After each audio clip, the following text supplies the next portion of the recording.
Sir நீங்க ஏதோ செயினை காணும்னு சொன்னீங்கல்ல, இவதான் சார் எடுத்திருக்கா. இந்த செயினை நல்லா பாரு மேடம். காணாம போனது இந்த செயின் தான். போலீஸ்க்கு ஃபோன் பண்ணுங்க சார். எங்க அப்பாவை இன்ஸ்பெக்டர் தான், நான் அவருக்கே ஃபோன் பண்ணி வர சொல்றேன். மகாமா சொல்லுமா. அப்பா, நான் நகை வாங்குறதுக்காக ஒரு ஜுவல்லரிக்கு வந்தேன்ப்பா. இங்க ஒரு பொம்பளை ஏன் முன்னாடியே நகையை திருடிட்டா. அவ ஏன் நல்ல பழைய போட்டாப்பா. நீங்க உடனே இங்க வாங்கப்பா. செயின் எங்க இருந்து? செயின் இந்த பேக்ல இருந்தது சார். அப்புறம் என்ன, அந்த அம்மா பேக்ல இருந்தா அந்த அம்மா தானே திருடி. மயில, அந்த அம்மாட்ட போய் என்ன பண்ண போற? நான் அரெஸ்ட் பண்ண சொன்னது அக்யூஸ்ட் விஜயாவ. இவளை இழுத்துட்டு வா. Okay sir.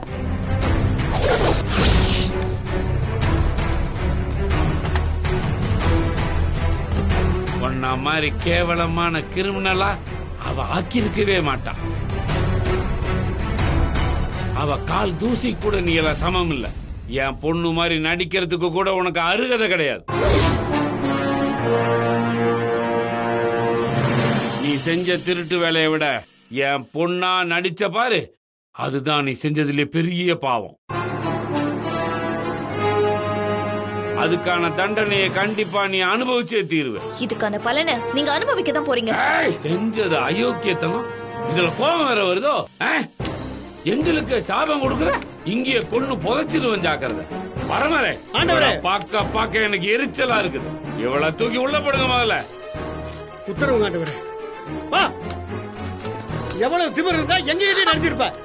பாடி காலத்துக்கு இனிமேல் ஜெயில தான் இருக்கணும். மணி, இவளோட அக்காளுங்கன்னு சொல்லிட்டு 2 பேர் திரியிறாளுங்கள, அவளுங்களும் திருடிங்க தான். உனக்கு அவளுங்க வீடு தெரியுமில்ல, போய் அவளுங்களையும் தூக்கிட்டு வா. ஒட்டு மொத்தமா தூக்கி போட்டு மிதிப்போம் போ. Okay sir.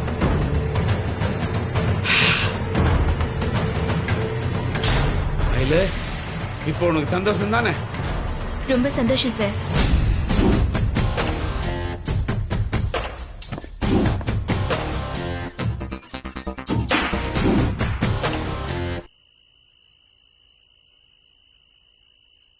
இதை நான் எதிர்பார்க்கவே இல்லை பரமன் சார். ரொம்ப முக்கியமான தகவலை சொல்லியிருக்கீங்க. ரொம்ப தேங்க்ஸ் சார்.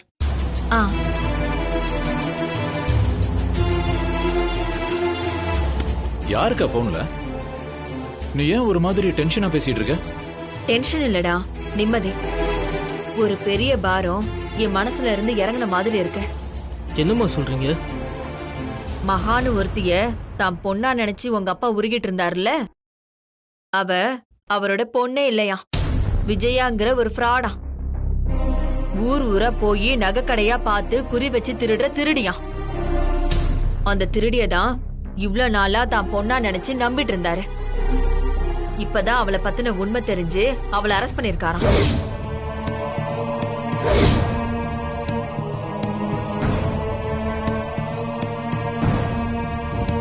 இதுல சந்தோஷப்படுறதுக்கு என்னக்கா இருக்கு? ஒரு தப்பான ஆள தான் பொண்ணு நினைச்சு மாமா நம்பிட்டு இருந்தாரு. அவ இல்லன்னு தெரிஞ்சதும் திரும்பவும் தான் பொண்ணையும் தான் குடும்பத்தையும் தேடி போறாரு. அவரு அவங்க கூட சேர்ந்துடக்கூடாதுங்கிறதான நம்ம பிரச்சனை, நம்ம கவலையெல்லாம். அந்த ஃப்ராடு மாட்டிக்கிட்டதால அதெல்லாம் ஒண்ணும் முடிவுக்கு வரலக்கா.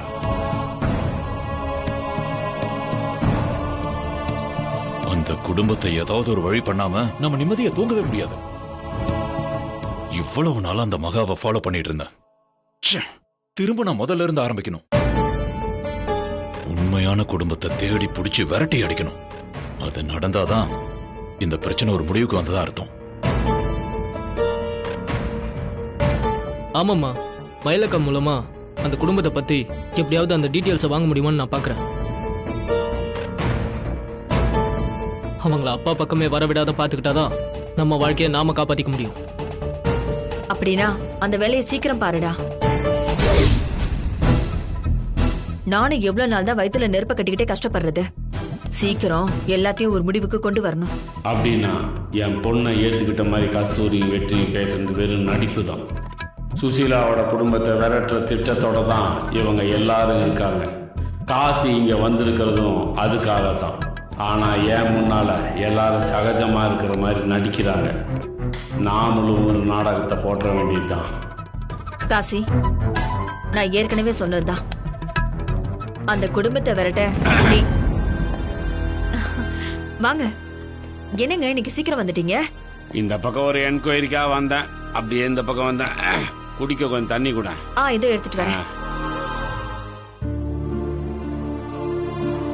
என்ன மாமா ஒரு மாதிரி இருக்கீங்க? நான் ஏமாந்துட்டேன்டா காசி. இந்தாங்க.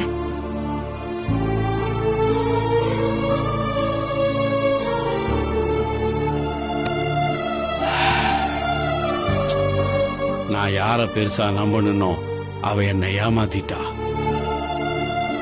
என்னை முட்டாளாக்கி முதுகிலேயே குத்திட்டா. ஏங்க இப்படி எல்லாம் பேசுறீங்க? எனக்கு ஒண்ணுமே புரியலங்க.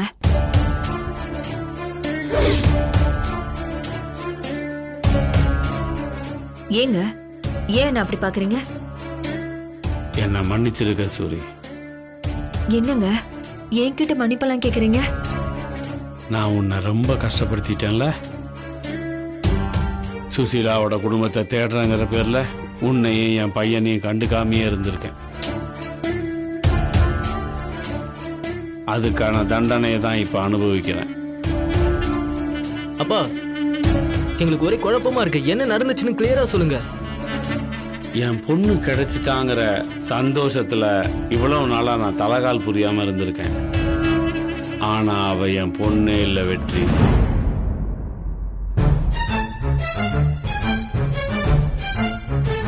என்னங்க என்ன சொல்றீங்க? அப்ப அவங்க யாரு? அவ ஒரு அக்யூஸ்ட் கஸ்தூரி, 1ஆம் நம்பர் கிரிமினல். மாமா நான் அந்த மகாவை சொல்றேன். இன்னைக்குதான் அவ வேஷம் கலைஞ்சி அவ சுயரூபம் தெரிஞ்சது.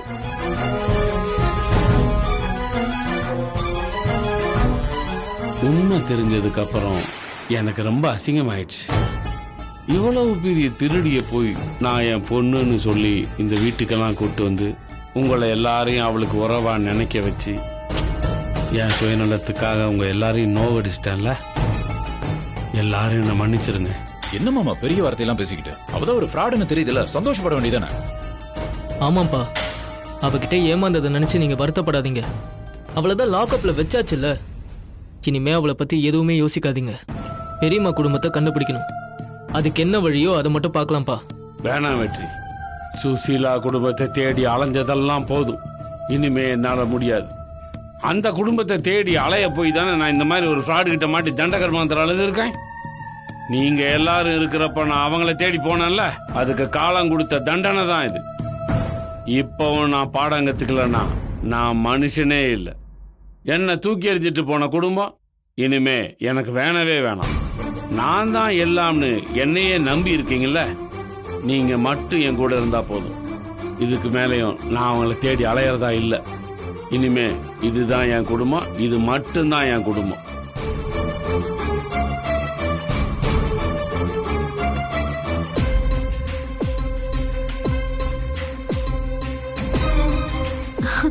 காசி, உன் மாமா என்ன சொல்லிட்டு போறாருன்னு பாத்தியா?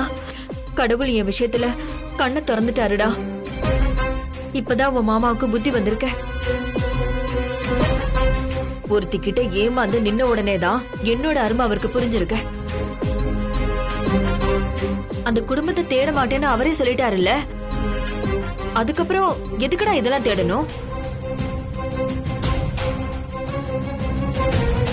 காசி, இந்த பிரச்சனையை நீ இதோட விட்டுரு. இத பத்தி நம்ம பேசவே வேணாம். அந்த குடும்பத்தை பத்தி நம்ம நினைக்கவே வேணாம். நல்ல காலம் பிறந்துருச்சுன்னு நிம்மதியா இருப்போம்.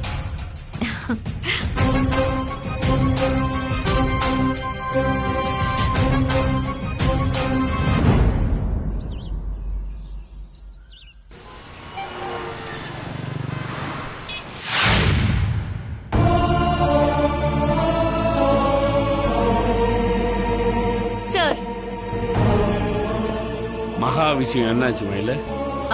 15 நாள் அவளை ரிமாண்ட்ல வச்சிருக்காங்க சார். இது எப்பவோ நடந்திருக்க வேண்டியது. மகா உங்க பொண்ணு இல்ல, அவ ஒரு கிரிமினல். நீ என்ன வான் பண்ணிக்கிட்டே தான் இருந்த. நான் தான் அதை மதிக்காம தப்பு பண்ணிட்டேன். பாசங்கிறது ஒரு பெரிய போதை. சொல்ல போனா எல்லாத்தையும் விட அந்த போதை தான் ரொம்ப கொடுமையானது. அந்த போதை ஏறிடுச்சுன்னா மற்ற எதையும் யோசிக்க விடாம மூளைய மழுங்கடிச்சிடும். மகாதான் என் கடைசி பொண்ணுன்னு நினைச்சு அவ கேட்காம அவளுக்கு வேண்டியது வேண்டாதது எல்லாத்தையும் நான் தான் செஞ்சேன்.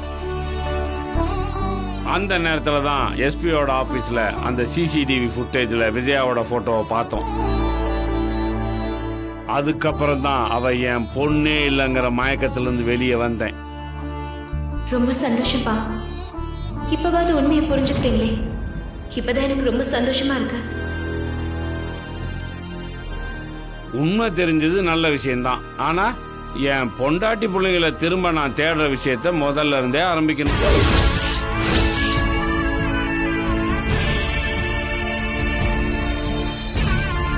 பரவாயில்ல, டியூட்டி நேரம் போக மற்ற நேரத்துல எல்லாம் நான் அவங்கள தேடி கண்டுபிடிச்சிக்கிறேன். அவங்கள தேடி கண்டுபிடிக்காம நான் விடவே மாட்டேன். அப்பா மனசு நொந்து போய் எங்களை தேடி அலையிறத விட்டுருவாருன்னு பார்த்தா திரும்பவும் ஆரம்பிக்க போறேன்றாரே. அப்பாவோட முடிவை எப்படி மாத்துறதுன்னு தெரியலையே. என்ன மயிலு, வேதாளம் திரும்ப முருங்கை மரம் ஏறுதேன்னு ஃபீல் பண்றியா? இல்ல சார், அவங்க தான் வீட்டை காலி பண்ணிட்டு எங்கேயோ போயிட்டாங்கன்னு நான் தான் அப்பவே சொன்னேன்ல. நீங்க எங்க போய் சார் அவங்கள தேடுவீங்க? நீ சொல்றது உண்மை இல்ல மயிலு. அவங்க அந்த வீட்டை காலி பண்ணி போயிருக்கலாமே தவிர இந்த ஊரை விட்டு அவங்க எங்கேயுமே போகல. அவங்க எல்லாரும் பக்கத்துல இதே ஊர்ல தான் இருக்காங்க. விதிதான் ஒரு மாய திரைய போட்டு என்னையும் அவங்களையும் பிரிச்சு வச்சு மறைச்சு வச்சிருக்கு. அந்த திரை சீக்கிரமே விலகி நானும் அவங்களும் ஒன்று சேர்ற காலம் கூடிய சீக்கிரம் வரும். அந்த நாளுக்காகத்தான் நான் காத்துக்கிட்டு இருக்கேன். சார், அவங்க தான் இந்த ஊர்லயே இல்லைன்னு நான் சொல்றேன். ஆனா நீங்க எப்படி சார் அவங்க பக்கத்துலயே இருக்காங்கன்னு சொல்றீங்க? என் உள்ள உணர்வு சொல்லுது மயில. என் கண்ணு கெட்டுற தூரத்துல தான் அவங்க இருக்காங்க. நான் தேடி அலையிற பொக்கிஷம் என் கைக்கு பக்கத்துல தான் இருக்கு. இன்னும் கொஞ்சம் நான் கையை நீட்டினா என் பொக்கிஷம் எனக்கு கிடைச்சிரும். எனக்கான வாழ்க்கை, எனக்கான பாவ மன்னிப்பு, எனக்கான சாப விமோச்சனம் எல்லாமே எனக்கு கிடைச்சிரும். ஆனா கண்ணுக்கு தெரியாத ஏதோ ஒரு சக்தி நான் அவங்களை நெருங்க விடாம தடுத்துக்கிட்டே இருக்கு. அந்த சக்தியவும் நான் மதிக்கிறேன். இன்னைக்கு எங்களை பிரிச்சு வச்சிருக்க அந்த சக்தி கண்டிப்பா ஒரு நாள் எங்க எல்லாரையும் ஒண்ணு சேர்க்குன்றதையும் நான் நம்புறேன். என் பொண்ணு மேலையும் என் குடும்பத்து மேலையும் நான் வச்சிருக்க பாசம் உண்மைனா அது நிச்சயமா நடந்தே தீரும். சார், உங்க தவிப்பை எனக்கு புரியுது. ஆனா நீங்க நினைக்கிற வேகத்துக்கு அது எதுவுமே நடக்கலனா கஷ்டம் உங்களுக்கு தானே சார். இன்னைக்கு நடக்கும் நாளைக்கு நடக்கும்னு நீங்க எதிர்பார்த்து நீங்க தான் சார் ஏமாந்து போவீங்க. அந்த வேதனையெல்லாம் உங்களுக்கு எதுக்கு சார்? அத பத்தி உனக்கு என்ன கவலை? இது ஏன் வேதனை, ஏன் வலி, நான் அனுபவிச்சுட்டு போறேன். நீ ஒண்ணு இதுல தலையிடாத. உன்கிட்ட எனக்கு பிடிக்காத விஷயமே இதுதான். நானும் என் குடும்பமும் சேர்ந்துடவே கூடாதுங்கிற மாதிரி உன் பேச்சு நடவடிக்கையும் இருக்குது. இனிமேலாவது அதை மாத்திக்க. இல்லனா இந்த விஷயத்துல நீ கருத்து சொல்லாமையாவது இரு. மகா விஷயத்துல நான் உன் பேச்ச கேட்காம விட்டது தப்பு தான். அதுக்காக நீ சொல்றது எல்லாத்துக்கும் நான் தலையாட்டுவேன்னு எதிர்பார்க்காத. அதுவும் இந்த விஷயத்துல படைச்ச சாமியே வந்து சொன்னாலும் நான் முடிவை மாத்திக்க மாட்டேன். போய் வா, வேலையை பாரு.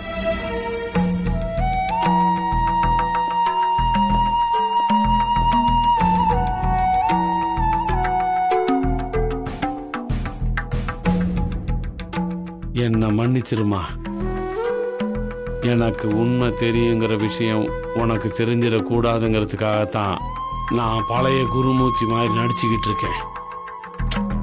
பெத்த பொண்ணுன்னு தெரிஞ்சும் உங்ககிட்ட இப்படி நான் பேச ரொம்ப கஷ்டமா இருக்கு. ஆனா நீ ஜெயிக்கணும். சுசீலாவோட வைராக்கியம் ஜெயிக்கணும். அதுக்காக என்ன கஷ்டம் வந்தாலும் நான் தாங்கிக்கிறேன். வயசுல சின்னவளா இருக்க நீயே எல்லா கஷ்டத்தையும் தாங்கிக்கிறப்போ உன்னை பெத்த என்னால முடியாதாமா? நீங்க ஜெயிக்கிற வரைக்கும் இந்த வேதனை கஷ்டம் எல்லாமே நான் எனக்கு கொடுத்துக்கிற தண்டனை.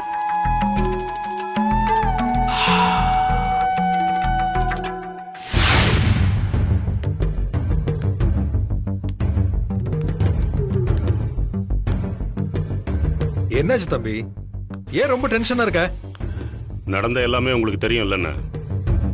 மயிலுங்கிற ஒரு சாதாரண கான்ஸ்டபிளால தான் என் பையன் இப்ப ஜெயில இருக்கான். நம்ம கட்சி ஆட்சியில் இல்லைனாலும் இந்த தொகுதியோட சிட்டிங் எம்எல்ஏனா நம்ம ஆட்சியில மினிஸ்டராகவும் இருந்திருக்க.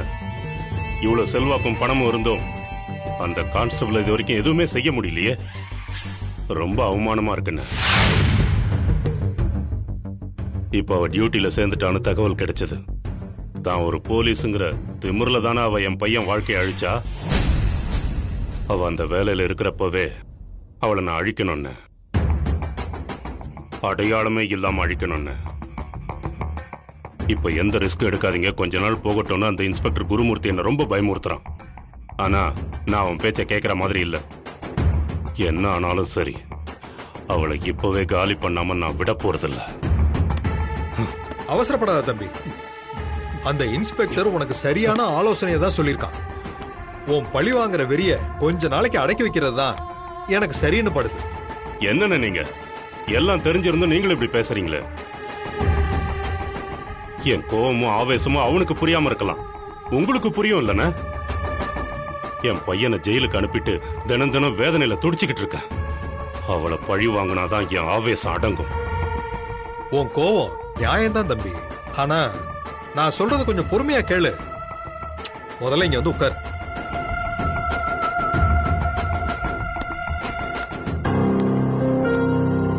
ஒருத்தர் நம்மளை அடிச்சுட்டா திருப்பி அடிக்கிறது சாதாரண மனுஷங்க செய்யற காரியம். ஆனா அரசியல்வாதியா இருக்கிற நாம அப்படி யோசிக்கவே கூடாது. எதிர்கட்சியா இருந்தாலும் நமக்கு இப்ப நல்ல பேர் இருக்கு. ஆளுங்கட்சி மேல ஒரு வெறுப்பு இருக்கு.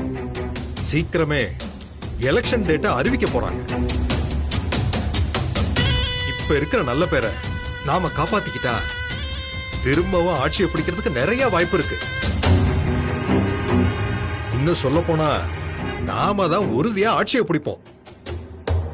சாதாரண கான்ஸ்டபிள் மேல கைய வச்சு நாம அதை கெடுத்துக்கணுமா? பெத்த பையன் ஜெயில இருக்கிறது பெரிய வேதனை தான். அதையும் எப்படி நமக்கு லாபமா மாத்துறதுன்னு யோசி. என் பையன் மேல எந்த தப்பும் இல்ல. ஆளுங்கட்சி தான் என்ன பழிவாங்க. என் பையன் வாழ்க்கைய பலி கொடுத்துட்டாங்கன்னு நீ போற எல்லா மீட்டிங்லயும் பேசு, கதறி ஆளு. உன் மேல மக்களுக்கு அனுதாபம் வர்ற மாதிரி நடந்துக்க. சூழ்நிலை நமக்கு எதிரா சதி செஞ்சாலும் அதை சாதகமா மாத்திக்கிறது அரசியல் தந்திரம். உன் பையன் ஜெயில இருக்கிற பிரச்சனைய வச்சு நீ இப்படிதான் காய் நகர்த்தணும். அதை விட்டுட்டு அந்த கான்ஸ்டபிள கொல்றதால என்ன கிடைக்கும் உனக்கு?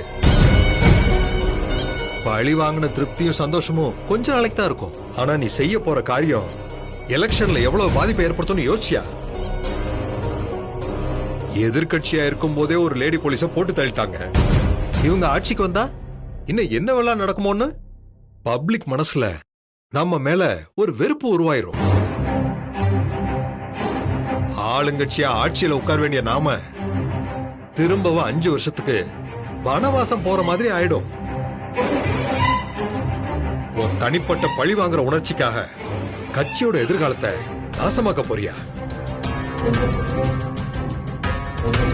சரிண்ணா, இப்ப என்னதான் பண்ண சொல்றீங்க?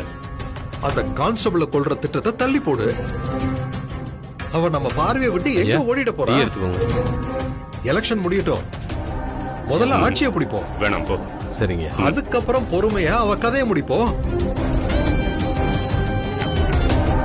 ஆளுங்கட்சி ஆனதும் நாம என்ன செஞ்சாலும் ஈஸியா மூடி மறைச்சிடலாமே. என்ன சொல்ற? அரசியல்ல எனக்கு குரு வழிகாட்டி எல்லாமே நீங்க தான்.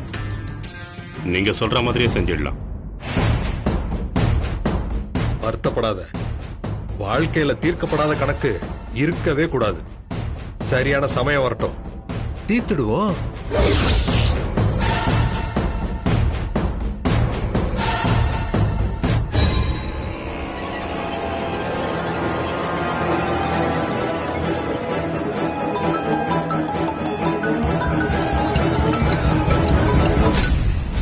சொல்லு பார்த்தி, ரொம்ப முக்கியமான விஷயமா? ஆமா சார், எம்எல்ஏவும் பெரியவரும் பேசிட்டு இருக்கத நான் கேட்டேன். எம்எல்ஏ மயில கொன்னே ஆகணும்னு துடிச்சாரு. ஆனா எலெக்ஷனை காரணம் காட்டி பெரியவர் அவரை சமாதானம் செஞ்சுட்டாரு. எலெக்ஷன் முடிகிற வரைக்கும் மயில் விஷயத்துல எதுவும் செய்ய வேண்டாம்னு அவங்க முடிவு எடுத்திருக்காங்க சார். பார்த்தி, நீ சொல்றது உண்மையான தகவல் தானே? ஒன்றும் குழப்பம் இல்லையே? இல்ல சார், அவங்க பேசிட்டு இருக்கிறத முழுசா நான் கேட்டு தான் நான் உங்களுக்கு அப்டேட் பண்றேன். எலெக்ஷன் முடிகிற வரைக்கும் மயிலுக்கு அவங்களால ஒரு ஆபத்தும் வராது சார்.